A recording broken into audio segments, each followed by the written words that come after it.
أعوذ بالله من الشيطان الرجيم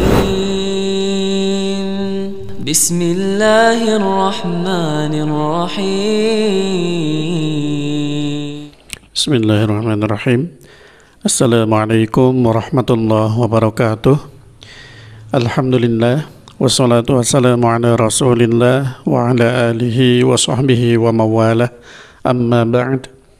Alhamdulillah, kembali lagi dengan saya Abu Najla dari toserbamuslim.com. Seperti biasa, saya akan kembali mereview buku-buku Islam ataupun Al-Quran pilihan. Dan yang akan saya review kali ini adalah sebuah buku, ini judulnya Kejeniusan Imam Asy-Syafi'i.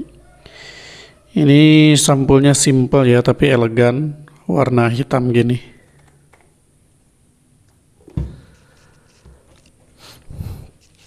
Nah, ini juga tidak terlalu tebal ya.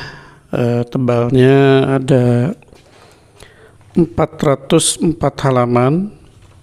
Kemudian sampulnya ini menggunakan hardcover. Ini penulisnya Syekh Musyari bin Sa'id Asy-Syatsri. Kemudian diterbitkan oleh penerbit Pustaka Azam ya. Nah, salah satu yang bisa kita temukan dalam buku ini yaitu tentang perjalanan hidup Imam Asy-Syafi'i ya. Bisa dikatakan ini biografi Imam Asy-Syafi'i ya, tapi lebih berfokus ke kejeniusannya yang jadi sorotannya kejeniusannya, karena memang kita sudah pada tahu ya seperti apa Imam Asy-Syafi'i jeniusnya gitu ya. Kalau tidak salah usia 7 tahun itu beliau sudah hafal Al-Qur'an. Ini saya baca di sini aja ya. Nah, Imam Asy-Syafi'i hidup pada masa lahirnya 150 Hijriah ya sampai 204 Hijriah, berarti usianya 54 tahun ya. Adalah ulama dan cendekiawan muslim yang unggul dalam disiplin ilmu sastra Arab, hadis, fiqih dan usul fiqih, terutama yang dua ini ya. Ulama yang bernama asli Muhammad bin Idris Asy-Syafi'i ini adalah pencetus ilmu usul fiqih dan pendiri mazhab Asy-Syafi'i. Hal itu tak lepas dari kejeniusan beliau yang sudah terlihat sejak kecil. Beliau hafal Al-Quran saat berumur 7 tahun, menguasai ilmu sastra Arab saat berusia 10 tahun, hafal dan menguasai kitab Al-Muwatta karya Imam Malik saat berusia 13 tahun. Ini juga dikisahkan juga di dalamnya ya. Jadi ini Imam Syafi'i masih kecil, masih 13 tahun, datang ke Imam Malik, mau membacakan Al-Muwatta yang sudah dihafalnya ya. Selengkapnya teman-teman bisa baca di bukunya saja ya. Itu lumayan terkenal. Serta mampu memadukan antara aliran ahli hadis dan ahli ro'i yang berkembang saat itu. Karena itu sejak umur 15 tahun, beliau diberi izin oleh gurunya Muslim bin Khalid Az-Zanji, mufti Mekah saat itu, untuk berfatwa. Masya Allah ya, usia 15 tahun sudah diizinkan oleh gurunya untuk berfatwa. Karena memang beliau ilmunya sudah banyak walaupun masih 15 tahun ya. Buku ini secara lugas membahas tentang kejeniusan Imam Asy-Syafi'i dalam beberapa aspek seperti berdebat, berargumentasi, merumuskan hukum dari Al-Quran, hadis, ijma, dan qiyas dengan metodologi yang baik. Tidak hanya itu, buku ini juga memaparkan elemen-elemen pendukung yang membuat sang imam menjadi jenius dan ditahbiskan sebagai nasirus sunnah atau pembela sunnah, ahli fikih dan usul fikih. Ini bisa dilihat dari karya tulis beliau yang monumental, yaitu kitab Ar-Risalah dan Al-Um. Maka dari itu, buku ini sangat menarik untuk dibaca dan dikaji agar menjadi inspirasi dalam membangun peradaban dan kemajuan. Nah, itu ya. Jadi insya Allah setelah membaca buku ini kita akan lebih kagum lagi ya, seperti apa kehebatan atau kejeniusan Imam Asy-Syafi'i, bagaimana beliau di usia muda sudah menjadi mufti atau sudah diizinkan untuk berfatwa ya.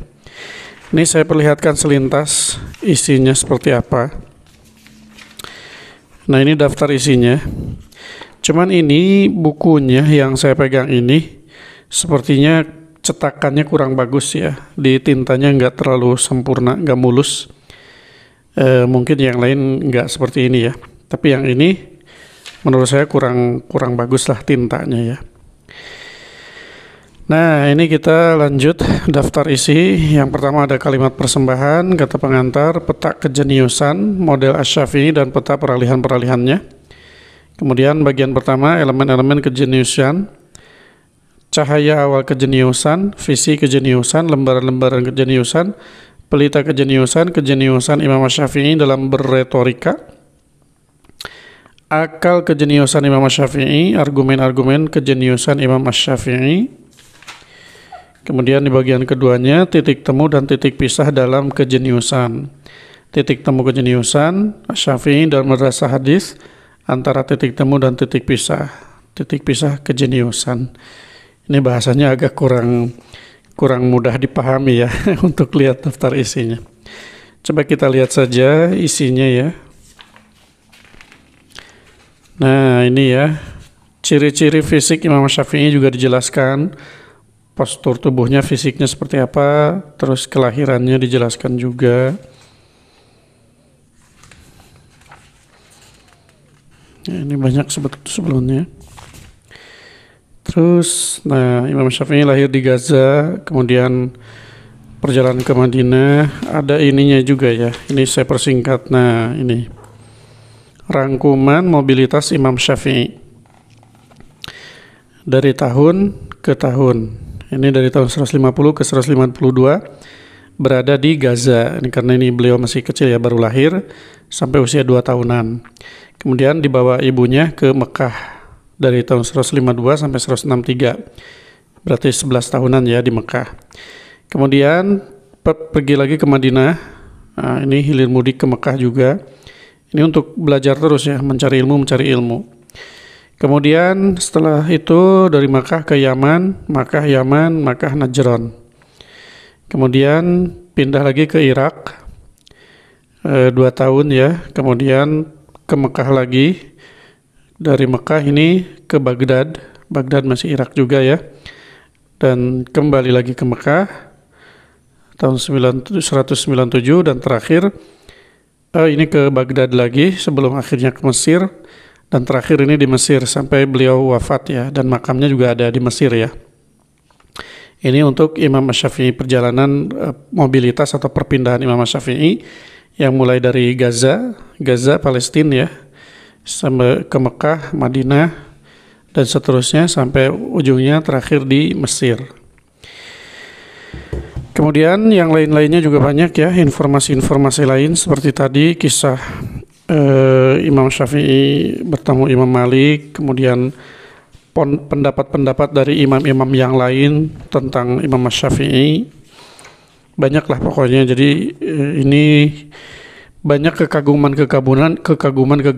atau pujian-pujian yang disampaikan oleh para ulama semasanya itu tentang kejeniusan Imam Syafi'i, bahkan ulama-ulama setelahnya juga ya. Nah, jadi buku ini sangat saya rekomendasikan untuk kita semuanya ya, sebagai kaum muslimin, untuk mencari figur-figur ulama yang sangat luar biasa. Di antaranya ini Al-Imam Asy-Syafi'i rahimahullah, betapa kecerdasannya sangat memukau gitu ya, sehingga menjadikan beliau salah satu pelopor ataupun pendiri mazhab dalam Ahlus Sunnah, yaitu mazhab Asy-Syafi'i. Baik teman-teman, mungkin itu saja yang bisa saya share untuk video kali ini. Bagi yang penasaran, silakan beli bukunya, dibaca bukunya. Semoga ini menjadi motivasi kita untuk lebih rajin lagi mencari ilmu, dan juga kita semakin cinta terhadap beliau rahimahullah. Ya, buat teman-teman yang tertarik untuk memiliki buku ini, silakan teman-teman order melalui WhatsApp di 087 870 173 490. Terima kasih. Assalamualaikum warahmatullahi wabarakatuh.